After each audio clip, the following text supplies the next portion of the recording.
Subscribe करें और bell दबाएं ताकि कोई खबर रह न जाए।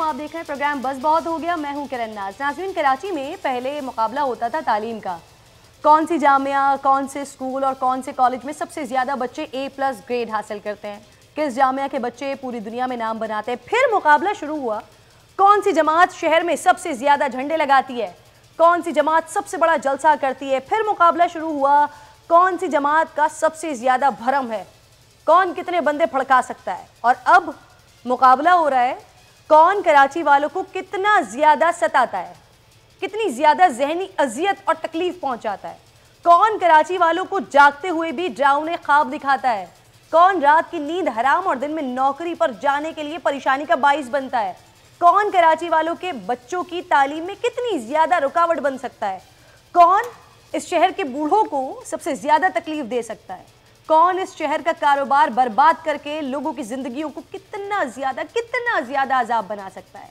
कौन इस शहर के मुर्दों को भी तकलीफ पहुंचा सकता है। और इस मुकाबले में फातेह करार पाई है वन एंड ओनली मेरी और आपकी बहुत प्यारी हर दिल अजीज के इलेक्ट्रिक, जिसे बेपनाह लोड शेडिंग से कराची वालों को सबसे ज्यादा अजियत पहुंचाने में मैदान मार लिया है।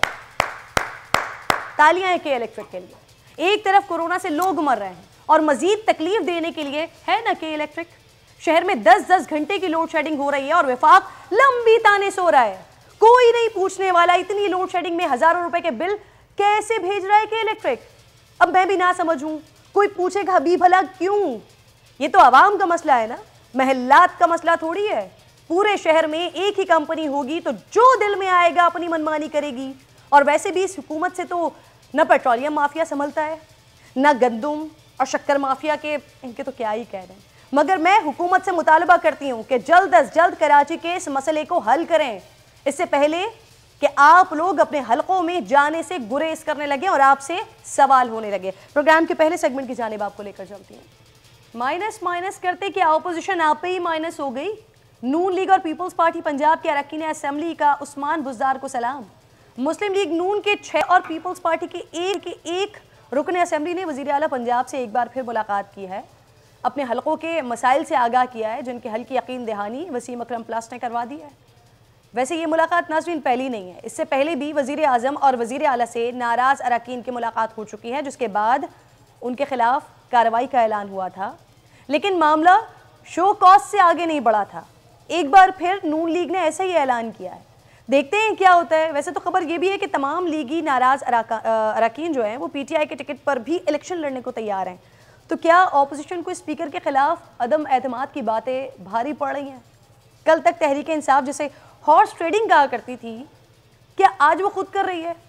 खैर, ऐसे ही कुछ काफ लीग के साथ नून लीग भी तो कर चुकी है। लेकिन मुस्लिम लीग नून के रहनुमा शाहिद खाकान अब्बासी कहते हैं -1 सिर्फ इमरान खान साहब के जहन में है, लेकिन उन्हें -1 नहीं बल्कि पूरी पाकिस्तान तहरीक इंसाफ ही माइनस होती हुई दिखाई दे रही है। हुकूमत चीनी की कीमत कंट्रोल नहीं कर सकी है। मौजूदा हुकूमत मुल्क की तारीख की करप्ट तरीन हुकूमत है। सवाल तो ये है कि नून लीग को किसने यकीन दहानी करवाई है कि हुकूमत जाने वाली है? और अगर ये हुकूमत करप्ट है तो अपोजिशन कौन सी अदालत जा रही है ये करप्शन साबित करने, या अब भी सिर्फ बयानबाजी से काम चलाया जाएगा? खैर, ऐसे मजाक करने की आदत PTI को बहुत है। वफाकी वजीर अली जैदी साहब फरमाते हैं PIA में ऐसी सफाई करेंगे कि फिर से उसे दुनिया की टॉप एयरलाइन बना देंगे। सर, इतना मजाक मुनासिब नहीं है। आपकी एक प्रेस कॉन्फ्रेंस ने दुनिया को जितना नुकसान पहुंचाया है, शायद ही इससे पहले कभी ऐसा नुकसान हुआ हो। खैर, बात करने के लिए प्रोग्राम में दोनों सीनियर रहनुमा मेरे साथ मौजूद हैं। पाकिस्तान मुस्लिम लीग नून से राना सनाउल्लाह साहब ज्वाइन कर चुके हैं, आपको खुशामदीद कहूँगी। पाकिस्तान पीपल्स पार्टी से नवीद कमर साहब मुझे ज्वाइन कर चुके हैं, आप दोनों को सर मैं बहुत बहुत खुशामदीद कहूँगी अपने प्रोग्राम में। राना साहब, सबसे पहले ये बताइएगा सर, ये पहली मुलाकात तो नहीं है, इससे पहले 10 मार्च को भी मुलाकात हो चुकी है, 7 दिन का आप लोगों की जानिब से नोटिस भी जारी किया गया, फिर ये शो कॉज तक की बात रही। सर, जिन नाराज अरकान ने वज़ीर आला से मुलाकात की वो पहले भी कर चुके हैं, शो कॉज दिया गया, लेकिन उनके खिलाफ अब तक हतमी कार्रवाई क्यों नहीं हुई? नून लीग क्यों कार्रवाई से पीछे हट रही है? सर देखिए, पहली बात तो ये है कि ये जिन अरकान ने मुलाकात की है ये तकरीबन को 1 साल पहले बड़ी एफर्ट से इन्हीं अरकान की मुलाकात जो है वो करवाई गई थी। और ये उस वक्त ग़ालिबन 7-8 थे ये, और अब साल बाद जब दोबारा वही मुलाकात करवाई गई है तो उनकी तादाद ग़ालिबन 5 है। एक आदमी जो है वो पीपल्स पार्टी का है। पहली बात तो ये है कि तमाम तर हरबों हथकंडों के बावजूद कि अपोजिशन के अरकान को उनके हलकों की डेवलपमेंट नहीं दी जाती, उनके हलकों में काम नहीं करवाया जाता ताकि लोग उनसे जो है वो नाराज़ हों, लोगों का भी उनके ऊपर प्रेशर होता है। इसके बावजूद अगर पूरे 2 साल की कोशिशों के बाद जो है वो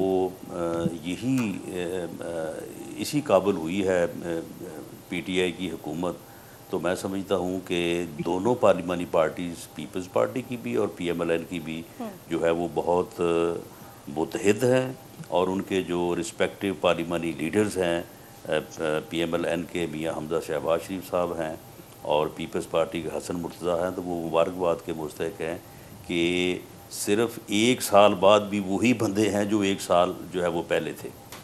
रही बात उनके ख़िलाफ़ एक्शन लेने की, देखें इसमें ये मौजूदा पीटीआई की राणा साहब ग़ालिबन 10 मार्च 2020 को हुई है सर पहली वाली मुलाकात, जिसको आप 1 साल कह रहे हैं सर। 10 मार्च 2020 की मुलाकात है। उससे पहले 29 जून 2019 को भी हुई थी जी। उस वक्त भी यही लोग थे। उसके बाद जब मार्च में हुई तो फिर यही लोग हैं। इसमें कोई इजाफा नहीं हुआ बल्कि कमी हुई है। अब आ जाएं आप इनके ख़िलाफ़ एक्शन की। देखें पार्लिमानी जमहूरियत जहाँ भी हो पूरी दुनिया में, वहाँ पे अपोजिशन के लोग जो हैं वो ट्रेजरी बेंचेस से या वहाँ पे जो लोग भी हैं उनसे मिलते हैं। ये हमारे यहाँ इमरान खान साहब ने जो है ये नई रीत चलाई है कि उन्होंने अपोजिशन के ख़िलाफ़ जो है वो एक ऐसा महाज कायम कर दिया है, वरना तो जो लीडर ऑफ द हाउस होता है वज़ीर-ए-आज़म, वो लीडर ऑफ द अपोजिशन के साथ बाकायदा उसकी मीटिंग्स होती हैं, बाकायदा मशावरत होती है तमाम मामलात पे। ये तो एक नया ही जो है वो एक्सपीरियंस जो है वो हमारे यहाँ हो रहा है। तो इसलिए ये जो मिलना है सिर्फ, इसकी कोई रूल्स में या आइन में कोई सच कोई ऐसी सज़ा मुकर्रर नहीं है कि जो आप ये फरमा रही हैं कि हमने जब नोटिस दिया तो उसके बाद हमने एक्शन नहीं लिया। हमने नोटिस दिया, इन तमाम अरकान ने आगे से जवाब दिया कि हम पार्टी के साथ हैं, पार्टी के साथ कमिटेड हैं, हम सिर्फ अपने हलके के मसाइल के लिए गए थे, हम पार्टी के साथ हैं और पार्टी के साथ वफादार हैं। और ये अरकान जो वहाँ पे बैठे थे, ये बजट इजलास जो 2 दिन पहले पास हुआ है पंजाब में, तो ये बाकायदा जो है अपनी अपनी पार्लिमानी पार्टी के साथ थे। इन्होंने बाकायदा जो है जब एहतजाज हो रहा था तो ये बाकायदा बैनर उठा के खड़े थे अपनी पार्लिमानी पार्टी के साथ। तो आइन में या कानून में तो सिर्फ ये है कि अगर कोई रुकन या मेंबर अपनी पार्लिमानी पार्टी की जो डायरेक्शन है रिगार्डिंग मनी बिल जैसे बजट है या वोट ऑफ नो कॉन्फिडेंस या वोट ऑफ कॉन्फिडेंस, उसमें अगर पार्लिमानी पार्टी की डायरेक्शन को वायलेट करे तो फिर उसके ख़िलाफ़ जो है वो कार्रवाई हो सकती है। तो इसमें क्योंकि ऐसी कोई चीज़ नहीं थी, इन्होंने जवाब में कहा कि हम पार्टी के साथ हैं और हमने कोई पार्टी के साथ जो है वो डिस्टेंस नहीं किया। लेकिन मैं यहाँ पे ये ज़रूर कहूँगा और इन लोगों से हमने रब्ता करके उनसे ये कहा भी है कि जो एक इज्तिमाई सोच हो पार्लिमानी पार्टी की, आपको उसके मुताबिक जो है वो चलना चाहिए और आपका ये अमल जो है ये नामुनासिब है और ये नापसंदीदा है। सही।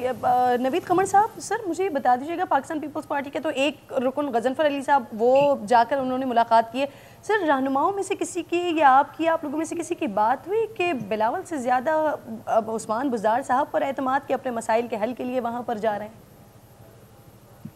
खैर ये बात तो नहीं है, ऐसा कोई कंपैरिजन नहीं होता कि बिलावल साहब से ज़्यादा एतमाद उस्मान बुज़दार पे है। लेकिन मैं थोड़ा सा राना साहब से एक स्टेप आगे, बाकी जितनी भी बातें थी वो दुरुस्त हैं, लेकिन मेरा ख्याल है कि सिर्फ ये नहीं है कानूनी तौर पे उन्होंने कोई शायद गलत काम ना किया हो, लेकिन सियासी तौर पे ये इम्प्रेशन देना कि जब आप जाते हैं एक नॉर्मल हालात में मिलना जो है किसी भी ऑपोजिशन का गवर्नमेंट से या वाइस वर्सा, ये कोई एक्स्ट्राऑर्डिनरी चीज़ नहीं होती। लेकिन इन इन हालात में जहां इम्प्रेशन ये दिया जाए कि ये लोग शायद पार्टी छोड़ के और वहां पे पार्टी डिसिप्लिन या पार्टी विप की इजाजत के बगैर जाना जो है मेरा ख्याल है नामुनासिब है एंड अप्रोप्रिएटली उन पे एक्शन होना चाहिए। सही। अच्छा सर, ये ऑल पार्टीज कॉन्फ्रेंस इसका क्या बना, वो कब हो रही है और उसमें किसने शिरकत की यकीन दहानी करवाई है? अभी तक एजेंडा बता देंगे नवीद साहब इसका?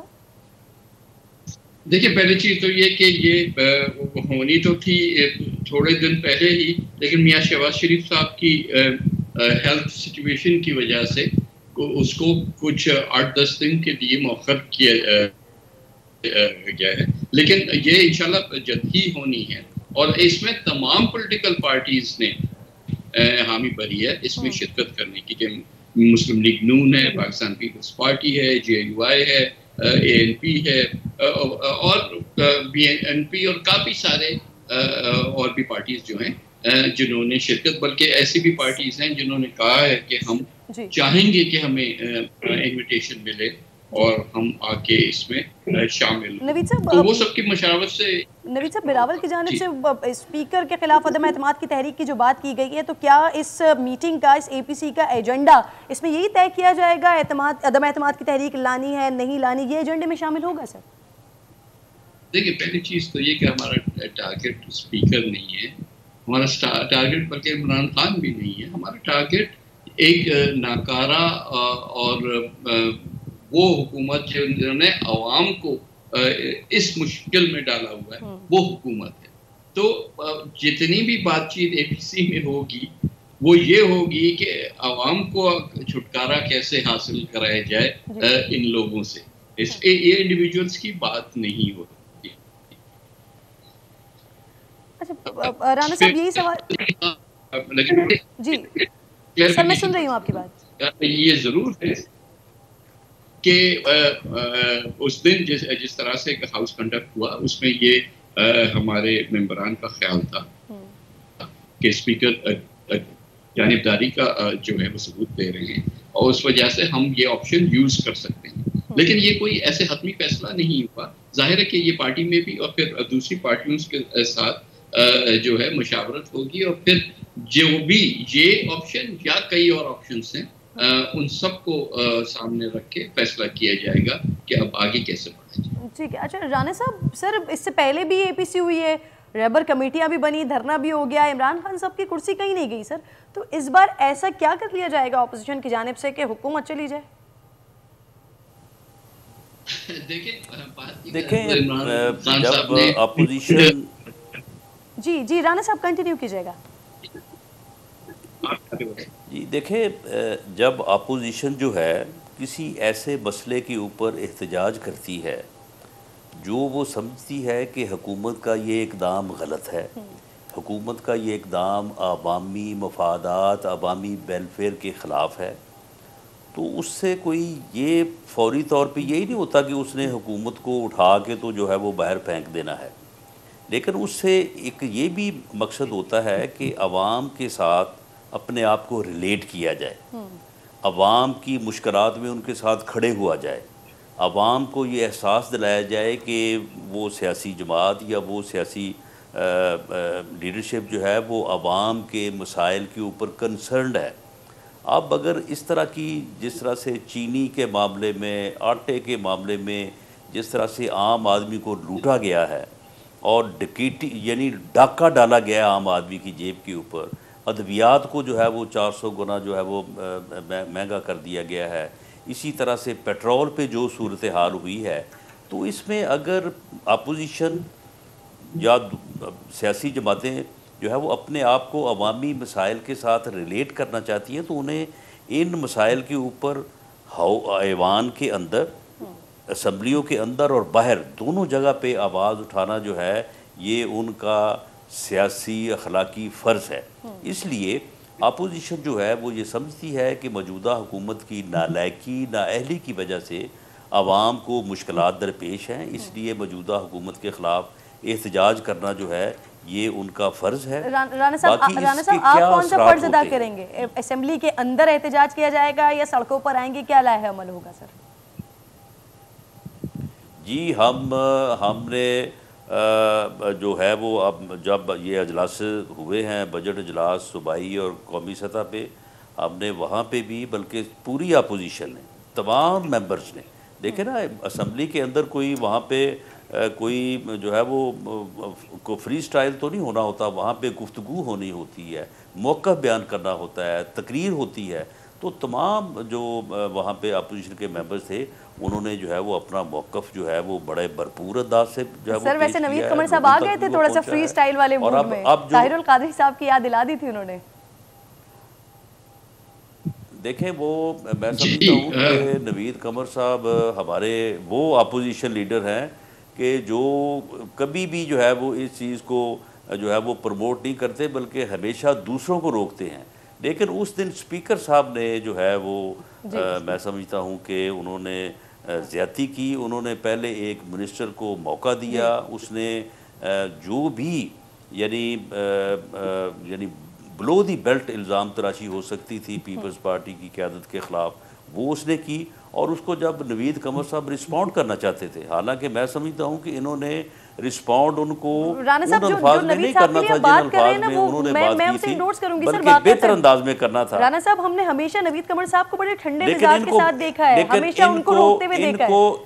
जी इनको मैं यही चाह रही थी कि मैं यही चाह रही थी कि नवीद साहब से मैं पूछ लूं, स्पीकर साहब ने जो है वो ज़्यादती की, जिस पर फिर उन्होंने बाइकआउट किया और वो बाइकआउट का हमने भी साथ दिया। लेकिन नवीद साहब एग्जैक्टली सर जो राना साहब बात कर रहे हैं, या मैं भी यही बात कर रही हूँ, आपको हमेशा हमने ठंडे मिजाज के साथ ही बात करते हुए देखा है, या इनफैक्ट अगर इस तरह के मामलात हों तो आप तो रोकने वालों में से होते हैं। सर क्या ऐसा हो गया था, क्या कौन से ऐसे इल्जामात लग गए थे कि आप इतने एग्रेसिव मूड में आ गए सर? नहीं देखिए, इश्यू ये नहीं है कौन सा इल्ज़ाम ऐसा है, हमारी सारी ज़िंदगी जो है ये इस किस्म की बातें सुनते सुनते गुजर गई है। मैं भी तकरीबन कोई 30-32 साल से इन्हीं ऐवानों में मौजूद भी हूँ आ रहा हूँ, और हमेशा कोशिश ये है कि पार्लियामेंट का वक़ार जो है वो बुलंद हो, क्योंकि ये से फ़र्क नहीं पड़ता कि जो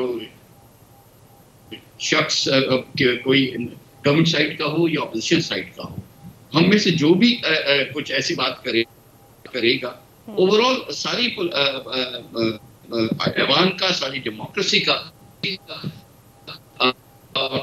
जो है वो इस्तेकाक उस लिहाज से मजरूब होता है। और हमारी कोशिश होनी चाहिए कि इस सारी चीज़ को इस तरह से चलाया जाए कि लोग भी इनको देखें कि ये लीडर हैं जिनको हमने वोट दे के भेजा है, और ये इस किस्म की गली बाजारों वाला जो स्टाइल है वो नहीं चलता। लेकिन अनफॉर्चुनेटली अगर आपको इतने दीवार से लगाया जाए कि आपके पास वो रास्ता ना हो, आपको सांस लेने की जगह ना हो, तो फिर जाहिर है कि कभी कभी उस पर रिएक्शन जरूर आता है। अच्छा राना साहब, मुझे बताइएगा, ये जो एहतजाज हो रही है, एपीसी की जो बात हो रही है, तो सर मरियम साहिबा भी मैदान अमल में होंगी क्या?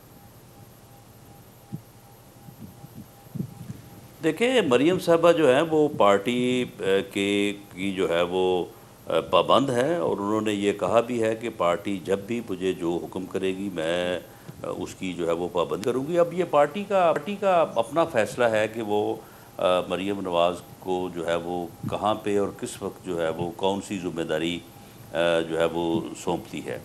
बाकी पार्टी के प्रेसिडेंट जो हैं वो मियां शहबाज शरीफ साहब हैं। वो अल्लाह करे कि उनके जो टेस्ट आज हुए हैं, हमें उम्मीद है कि वो नेगेटिव हो जाएंगे। लेकिन ये कोरोना एक ऐसी बीमारी है कि ये अच्छे बने सेहतमंद और मजबूत आदमी को, शाह खाकान अब्बासी साहब जैसे आदमी को भी हिला के रख देती है, और बाद में लोग जो है वो नेगेटिव होने के बाद भी काफ़ी कमज़ोरी जो है वो फील करते हैं।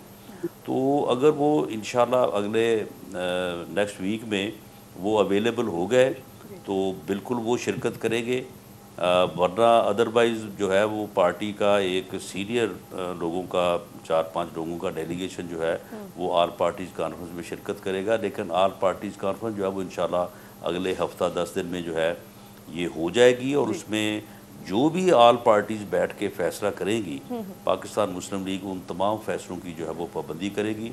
और फ़ैसला तकरीबन नज़र ये आ रहा है कि यही होने जा रहा है कि इस हुकूमत ने इस मुल्क को जिस दलदल में धकेल दिया है, इकॉनमी का जिस तरह से सत्यानाश कर दिया है, और जिस तरह से ये मुल्क चलाना चाहते हैं इंतकाम और जो है वो नफ़रत की बुनियाद के ऊपर। अब आप देखेंगे PIA का जो मामला है, इसमें सिर्फ 1 पॉइंट स्कोर करने के लिए, और कोई बात नहीं है उसमें, ये इनकी मेंटालिटी है, सिर्फ 1 पॉइंट स्कोर करने के लिए कि जी देखें ये जो पायलट्स हैं इनके लाइसेंसेस जो है वो जाली है, और इनकी भर्ती जो है वो पीपल्स पार्टी या PMLN के दौर में हुई है। सिर्फ 1 पॉइंट को स्कोर करने के लिए उस दिन वज़ीर मसूद साहब ने तकरीर की, और उसके नतीजे में PIA को तो वैसे उन्होंने दफन ही कर दिया है। PIA पहले भी खैर कोई इतनी उसकी अच्छी हालत नहीं थी, लेकिन अब तो उसे कोई कौड़ियों में भी जो है वो नहीं लेगा। सिविल एविएशन जो इंडस्ट्री है उसका जब बेड़ा गर्क कर दिया है। तो ये इस तरह से जो मुल्क चला रहे हैं, इसके ख़िलाफ़ अपोजिशन को अब एहतजाज राना साहब, मुझे एक छोटा सा ब्रेक लेना है सर, मैं वापस आती हूँ करना होगा, और आप दोनों से, और यही फैसला होगा, और आपसे भी मैं दोनों से पूछूंगी कि ये क्योंकि इस बात को कहा कि इनका ऑलरेडी हालत बहुत ज़्यादा ख़राब थी, हम सब देख रहे हैं, लेकिन आप लोगों के पास क्या कोई तजावीज़ थी कि इसके बजाय क्या किया जा सकता था हुकूमत की जानिब से? एक छोटा सा ब्रेक लेते हैं, नाज़रीन वापस आते हैं।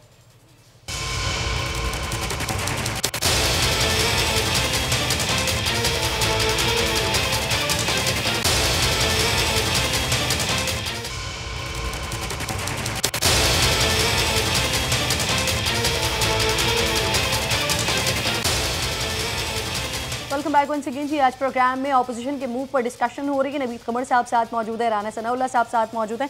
नवीद कमर साहब, माशाल्लाह मैं अपने प्रोग्राम में भी देख रही हूँ, इसके अलावा भी दीगर प्रोग्राम्स में देख रही होती हूँ, आजकल पाकिस्तान पीपल्स पार्टी और मुस्लिम लीग नून जिस तरह से साथ साथ चल रहे हैं माशाल्लाह, क्या पाकिस्तान पीपल्स पार्टी और नून लीग के दरमियान जो एतमाद की फ़ज़ा कायम हुई है, क्या मुस्तक़बिल में दोनों को हाथों में हाथ डाले एक साथ इलेक्शन लड़ते हुए भी देखेंगे हम क्या?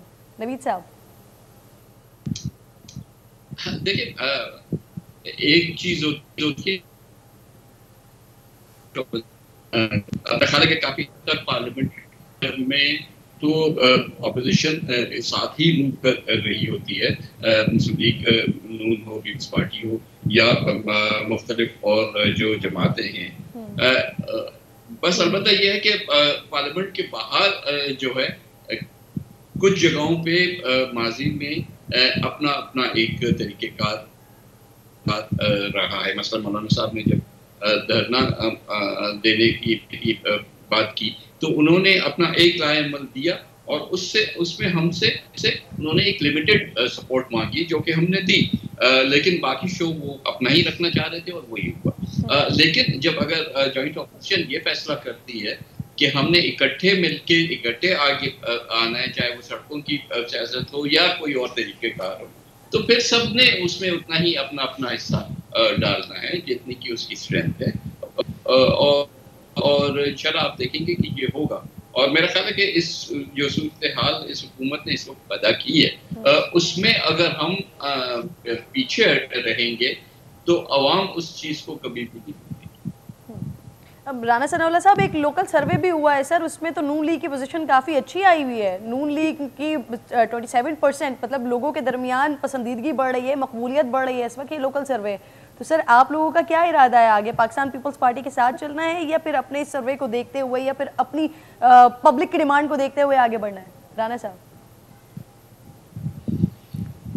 देखिए, बुनियादी तौर पे तमाम सियासी जमातों को और पीपल्स पार्टी और PMLN को और बाकी जमातों को भी जो है इस मुल्क में आइन और जमहूरियत के साथ चलना चाहिए।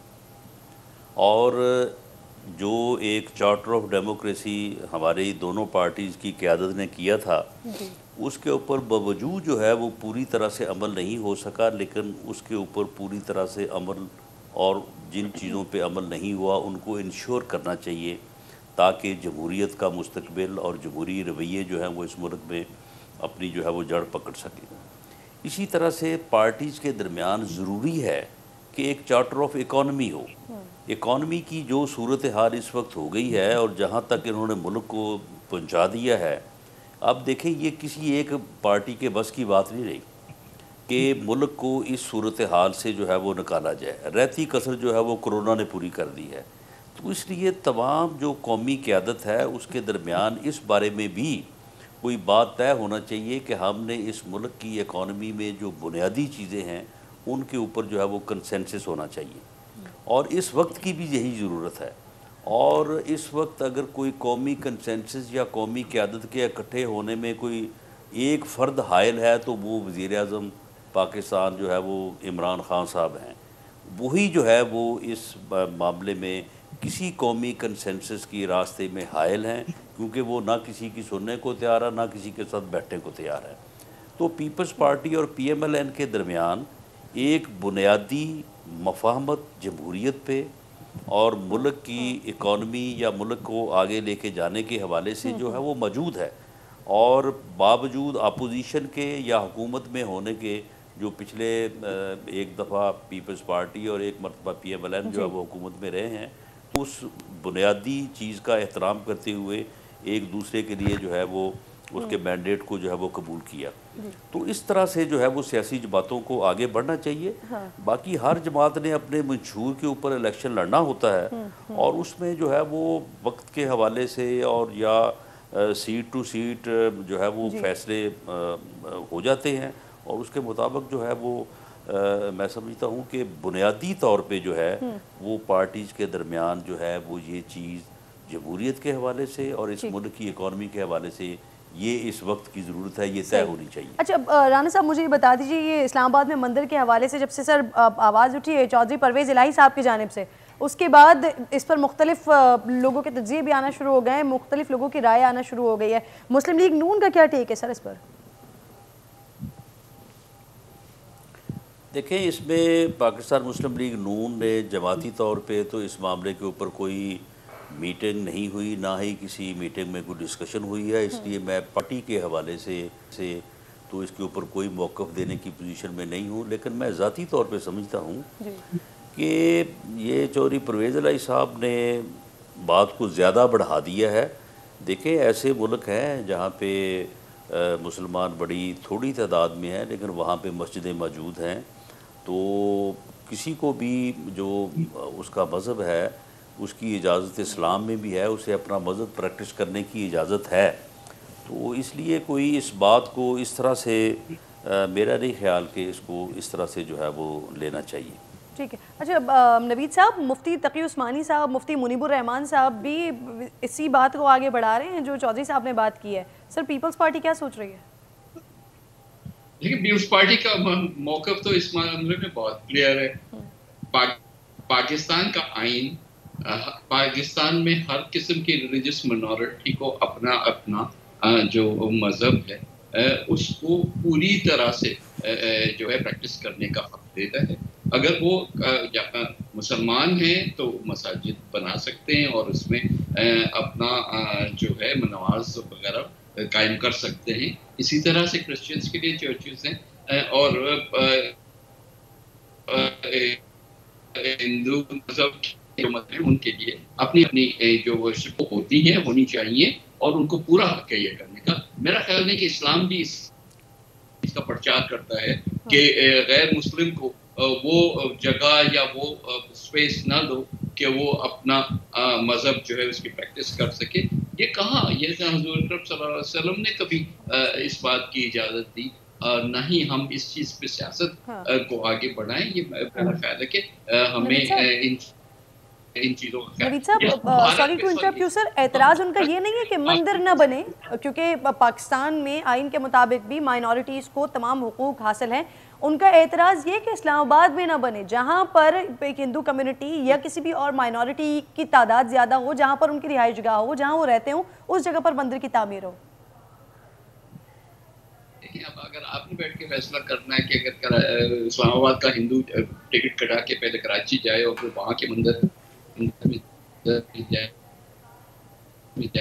ये आप ये कबूल करें कि दुनिया के किसी ऐसे मुल्क में जहाँ 10 मुसलमान रहते हों तो उस शहर में मस्जिद नहीं होनी चाहिए और उनको मस्जिद जाके कहीं और ढूंढनी चाहिए जहाँ के हज़ारों की तादाद में मुसलमान हों। ये मेरा ख्याल है कि ये हमारा, जैसे मैंने कहा, आइन भी इस चीज़ की इजाज़त नहीं देता और हमारा इस्लाम भी इस चीज़ की इजाज़त नहीं देता। ठीक है, बहुत बहुत शुक्रिया। नवीद कमर साहब आप साथ मौजूद थे, राना सनाउल्लाह साहब आप साथ मौजूद थे, आप दोनों का बेहद शुक्रिया।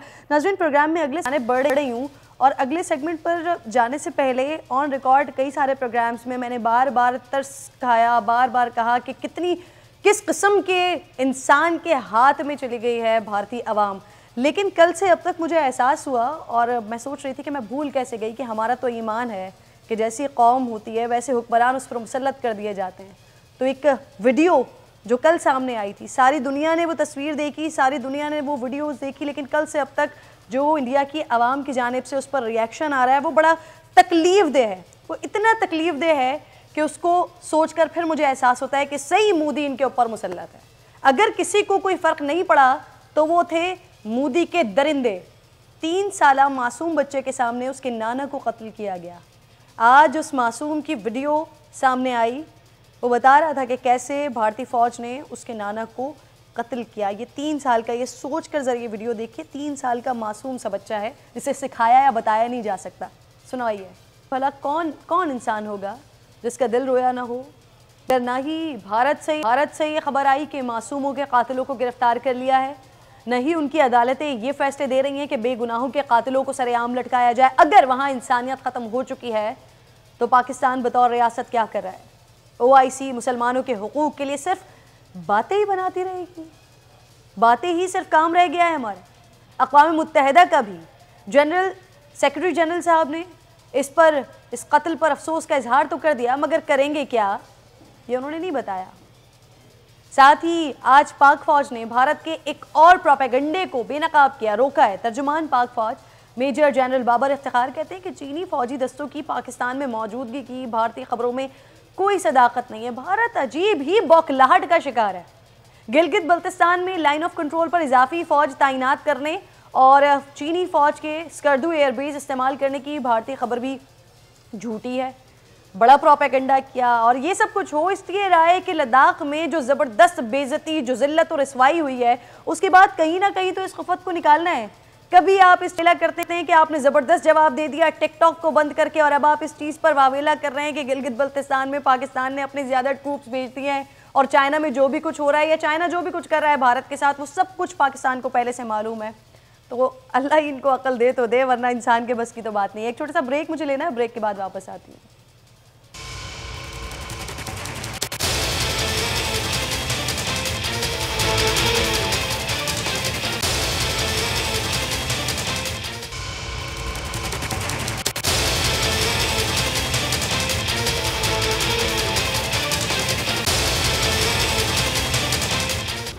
वेलकम बैक नाजरीन। ईद उल अज़हा में पूरा 1 माह रह गया है। डॉक्टर्स और उलमा डिमांड कर रहे हैं कि उन्हें शहर से दूर लगाया जाए। आज रोयत हिलाल कमेटी के चेयरमैन मुफ्ती मुनीबुर रहमान साहब ने भी प्रेस कॉन्फ्रेंस की, जिसका कुछ हिस्सा आपको दिखाया मैंने, और उन्होंने कहा कि हुकूमत से तमाम मामला तय हो चुके हैं। शहर के बाहर मवेशी मंडियाँ लगेंगी ताकि शहरी आबादी महफूज रहे। उन्होंने बताया कि खाद जमा करने का गुज़िश्ता साल का इजाज़तनामा इस साल भी काबिल अमल होगा।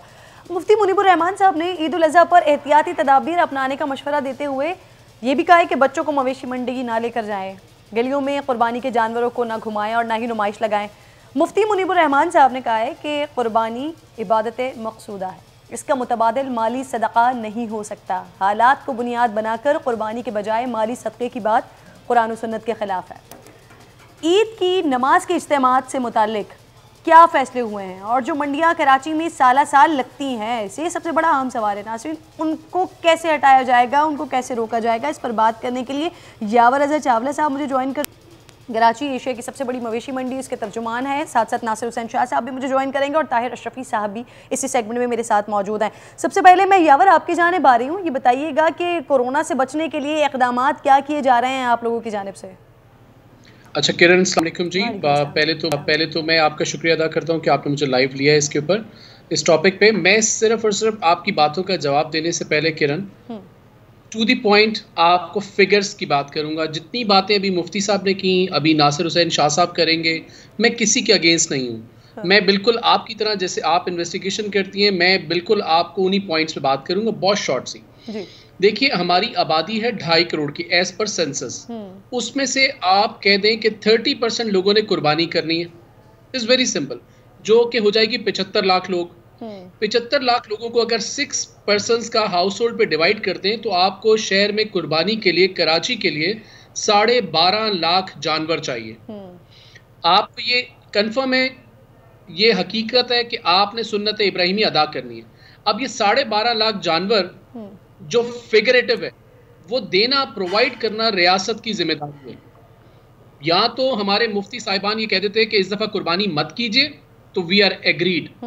देखिए, रिस्पॉन्सिबिलिटी में आप सब रिस्पॉन्सिबल हैं। जो साहिब इक्तदार हैं, जिनके पास पावर है, जिनके पास कलम है, जिनके पास, हर बंदा रिस्पॉन्सिबल है। इस शहर को 12.5 लाख जानवर देना हमारी जिम्मेदारी है। अब उसको शहर से बाहर हो, मैं एग्री करता हूं, उसको तमाम SOPs के साथ लगना चाहिए, हम सब एग्री करते हैं। लोग इंप्लीमेंट नहीं करेंगे, हम उनको इंप्लीमेंट कराएंगे। इसमें हमारे साथ इदारे साथ हैं। DG रेंजर से हमने रिक्वेस्ट की है, हमने पुलिस चीफ गुलाम नबी मेमन साहब से रिक्वेस्ट की है। टोटल 1000 एकड़ को हमें ऑर्गेनाइज करना है। क्या 1000 एकड़ को, 1 एकड़ पे अगर 2 रेंजर्स के जवान हो और 2 पुलिस के जवान हो, आपको लगता है कि कोई आदमी बगैर मास्क के अंदर चला जाएगा उस एकड़ के ऊपर? 1000 एकड़, टोटल 4000 लोग इस SOP को मेंटेन करा सकते हैं। देखिए, रियासत की जिम्मेदारी है, हम किसी अपनी जिम्मेदारी से आंखें बंद नहीं कर सकते। आप जैसे देखें, आपने सुनिए ना कहावत के चील आ रही थी तो उसने, कबूतर ने अपनी आंखें बंद कर ली। ऐसा नहीं हो सकता, ये सुन्नत इब्राहिमी है, मुसलमानों ने अदा करनी है। इस शहर की रिक्वायरमेंट 12.5 लाख जानवरों की। ठीक है, आप ये चाह रहे हैं कि SOPs को फॉलो करने के लिए वहां पर लोग मौजूद हों और हुकूमत की जानिब से SOP को फॉलो करवाया जाए। ठीक है, ताहिर अशरफी साहब जी। बिल्कुल, हुकूमत इसमें सपोर्ट करेगी, हुकूमत सपोर्ट करेगी। ताहिर अशरफी साहब, आपकी जानिब सवाल लेकर आ रही हूँ। जैसे कि मुफ्ती मुनीबुर रहमान साहब ने ये बात कही है, इसको जरा नाज़रीन के लिए थोड़ी आसान मजीद कर दीजिएगा। माली सदका इसका मुतबादिल नहीं हो सकता सर? कुर्बानी जो साहिब निसाब है उसको करना लाजमी है। ताहिर साहब। बिस्मिल्लाहिर्रहमानिर्रहीम, नहमदुहु व नुसल्ली व नुसल्लिमु अला रसूलिल करीम। जी बिल्कुल, जिस तरह नमाज का मुतबादिल नहीं है, जिस तरह ज़कात का मुतबादिल नहीं है, जिस तरह हज का मुतबादिल नहीं है, इसी तरह कुर्बानी का भी मुतबादिल नहीं है। लेकिन एक बात मैं ये कहना चाहता हूँ, हमारे यहाँ एक बहुत बड़ी तादाद नफली कुर्बानी की होती है। जैसे अपने माँ बाप की तरफ से दे देते हैं, अपने किसी अजीज की तरफ से दे देते हैं।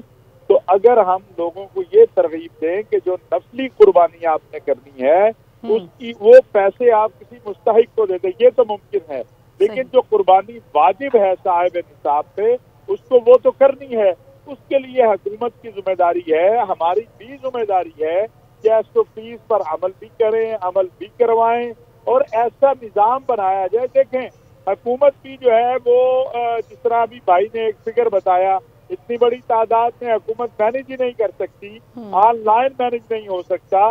तो उसके लिए जरूरी है कि हम आवाम भी ताउन करें और जो बड़ी बड़ी इदारे हैं, मसलन तजर्बात हैं, बड़े बड़े मदारिस को हजारों जानवर, सैकड़ों जानवर वो हर साल करते हैं, हुकूमत के साथ बैठ के वो तय कर लें, SOPs पर अमल शुरू हो जाए और एक चीज तरतीब से हो जाए। लेकिन ये अभी कब करेंगे? मैं समझता हूँ अभी कोई ऐसी तरतीब सामने नहीं आई जो काबिल इत्मीनान हो। एक मौक़िफ़ हुकूमत का कभी आ जाता है, कभी पीछे हो जाता है। और ताहिर साहब, हमारा सबसे बड़ा मसला ही यही है कि जब सर पे पड़ती है चीज़, उसके बाद हम प्लानिंग शुरू करते हैं और फिर सब पानी गुजर जाता है सर से। मैं ये यावर साहब आपसे ये जानना चाह रही हूँ, आपने हुकूमत की सपोर्ट आपने मांगी है, एक तो मेरे सवाल का जवाब दे दीजिएगा। तकरीबन 12.5 लाख के बारे में आपने कहा, 12.5 लाख जानवर चाहिए कराची को कुर्बानी करने के लिए। तो ये 12.5 लाख जानवर कराची की जो ये सोहराबगढ़ वाली मंडी है, इसमें एडजस्ट हो जाएंगे? एक मंडी काफ़ी होगी? अच्छा, ये इसके पास कैपेसिटी है, इस मंडी के पास 6 लाख जानवरों की। एग्रीड। बाकी कुछ ये जो हम आज सुबह भी बात हो रही थी, तमाम हुकूमती इदारे बात कर रहे थे, अभी हमारे मुफ्ती साहब ने भी बात की और अशरफी साहब ने भी बात की कि देखें ऑनलाइन, मैं आपको ये फिगर देता हूँ कि 30 लाख लोग हैं कराची के जो ऑनलाइन बाइंग के अंदर इन्वॉल्व हैं। जिन आप फलाही इदारों की बात करती हैं, अभी आप टिप्स पे लेना शुरू करेंगी, आप कहेंगी JDC, आपके सैलानी, 6.5 लाख की कैपेसिटी है तो 12.5 लाख जानवर आएगा कहाँ? फिर ये बताइएगा कि ये जो साल चलने वाली मंडी है, ये भैंस कॉलोनी की मंडी हो गई, लियारी की मंडी हो गई, इसके साथ साथ मलीर की मंडी हो गई, इनके साथ क्या किया जाएगा? हुकूमत से कोई बात हुई है आपकी? क्या हटाया जाएगा इन मंडियों को? ये चलेंगी? अच्छा, अब तक हुकूमत ने शहर में लगने वाली मंडियां जिन पे SOPs की इम्प्लीमेंटेशन नहीं हो सकता, उनको बंद करने की बात की है। गली गली, मोहल्ले जो मंडियां लगती थी वो नहीं लगनी चाहिए, तमाम DCs लेवल के ऊपर। अच्छा, सेकंड स्टेप में ये जो 20 मंडियां हैं कमोबेश छोटी बड़ी, इनके बारे में ये बंद करने की बात हुई है क्योंकि वहां पे SOPs का आप नहीं इम्प्लीमेंट करवा पा रहे। ये जो मंडी है सोराबकोट की मंडी, ये क्लोज बाउंड्री के अंदर मंडी है। इस मंडी को 1000 एकड़ पे एक बड़े जगह के ऊपर लगाई जा रही है, जिसमें 6 लाख जानवरों की नॉर्मल कैपेसिटी है जो टर्न आउट हो सकता है। एट अ टाइम 6 लाख जानवर वहां पर हम इंगेज कर सकते हैं, तो वो टर्न आउट हो सकता है। यावर साहब बारिशें होती हैं, बड़ा बुरा हाल होता है, वक्त बिल्कुल ख़त्म हो रहा है। बहुत इंपॉर्टेंट मुझे आपसे सवाल करना है, ये जो सब कुछ, जब मैं हर साल मंडी जाती हूँ, वहाँ पर जाके जब प्रोग्राम करती हूँ सर, मुझे बहुत सारे लोगों के वहाँ पर मसाइल का सामना करना पड़ता है। जिस तरह से जानवर आ रहे होते हैं, एक एक जानवर पर जो पैसे लिए जा रहे होते हैं, पानी के जो पैसे लिए जा रहे होते हैं, जब आप हुकूमत से सपोर्ट मांग रहे हैं तो आप इन तमाम लोगों को किसी भी किस्म की पेंडेमिक में कोई सपोर्ट, कुछ पैसे वैसे कम हो रहे हैं, कुछ हो रहा है मंडी की तरफ से भी? हम इस दफ़ा हर चीज़ को सपोर्ट करें। हमने एक ऐसा सेगमेंट तैयार किया जिसमें आप किसी व्यापारी से कोई पैसे नहीं लिए जाएंगे और वो वहाँ पे फ्री अपना माल ला के बेच सकता है। वीआईपी ब्लॉक्स हैं, वीवीआईपी ब्लॉक्स हैं, लेकिन ऐसा ब्लॉक भी है जिसके अंदर आप फ्री ऑफ चार्ज जो है वहाँ पे आके अपने मवेशी को बेच सकते हैं। सही सर ये बहुत बड़ी, बहुत अच्छी खबर आपने दी है। बहुत बहुत शुक्रिया, आप साथ मौजूद थे। यावर साहब, प्रोग्राम का वक्त नाज़रीन ख़त्म हो गया, इंशाल्लाह बात होगी। ख्याल रखिए अपना, अल्लाह ने के बाद।